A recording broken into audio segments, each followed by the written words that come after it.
Chapter 9.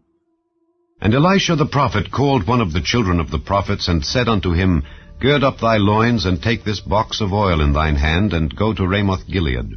And when thou comest thither, look out there Jehu the son of Jehoshaphat the son of Nimshi, and go in, and make him arise up from among his brethren, and carry him to an inner chamber.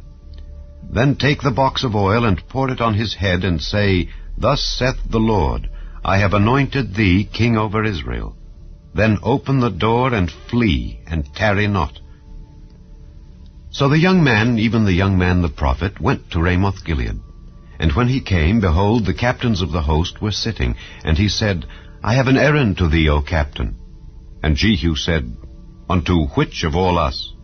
And he said, To thee, O captain. And he arose and went into the house.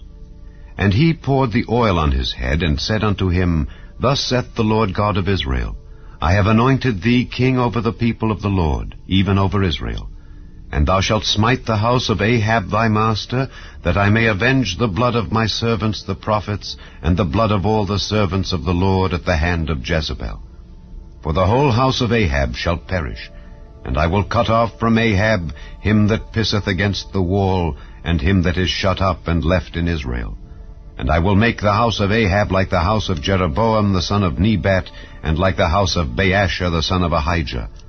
And the dogs shall eat Jezebel in the portion of Jezreel, and there shall be none to bury her.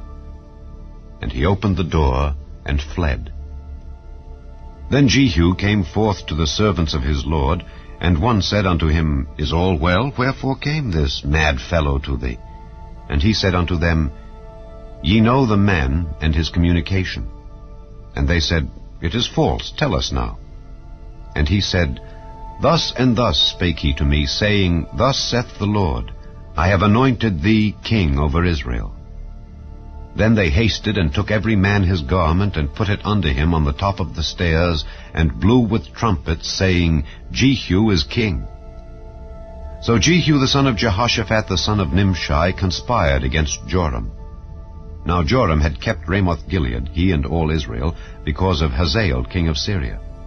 But King Joram was returned to be healed in Jezreel of the wounds which the Syrians had given him when he fought with Hazael king of Syria.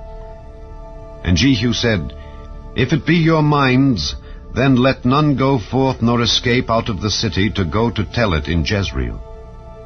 So Jehu rode in a chariot and went to Jezreel, for Joram lay there. And Ahaziah king of Judah was come down to see Joram. And there stood a watchman on the tower in Jezreel, and he spied the company of Jehu as he came, and said, I see a company. And Joram said, Take an horseman, and send to meet them, and let him say, Is it peace? So there went one on horseback to meet him, and said, Thus saith the king, Is it peace? And Jehu said, What hast thou to do with peace? Turn thee behind me. And the watchman told, saying, The messenger came to them, but he cometh not again. Then he sent out a second on horseback, which came to them and said, Thus saith the king, Is it peace? And Jehu answered, What hast thou to do with peace? Turn thee behind me. And the watchman told, saying, He came even unto them, and cometh not again. And the driving is like the driving of Jehu the son of Nimshi, for he driveth furiously. And Joram said, Make ready. And his chariot was made ready. And Joram king of Israel and Ahaziah king of Judah went out, each in his chariot, and they went out against Jehu, and met him in the portion of Naboth the Jezreelite. And it came to pass, when Joram saw Jehu, that he said, Is it peace, Jehu? And he answered, What peace, so long as the whoredoms of thy mother Jezebel and her witchcrafts are so many? And Joram turned his hands and fled, and said to Ahaziah, There is treachery, O Ahaziah.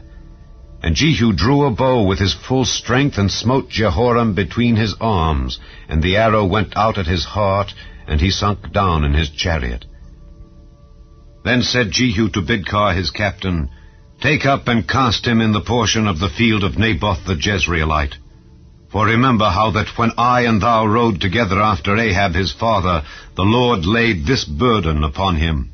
Surely I have seen yesterday the blood of Naboth, and the blood of his sons, saith the Lord, and I will requite thee in this plat, saith the Lord. Now therefore take and cast him into the plat of ground according to the word of the Lord. But when Ahaziah the king of Judah saw this, he fled by the way of the garden house. And Jehu followed after him, and said, Smite him also in the chariot. And they did so at the going up to Gur, which is by Ibleam. And he fled to Megiddo, and died there. And his servants carried him in a chariot to Jerusalem, and buried him in his sepulchre with his fathers in the city of David. And in the 11th year of Joram the son of Ahab began Ahaziah to reign over Judah. And when Jehu was come to Jezreel, Jezebel heard of it, and she painted her face, and tired her head, and looked out at a window. And as Jehu entered in at the gate, she said, Had Zimri peace, who slew his master?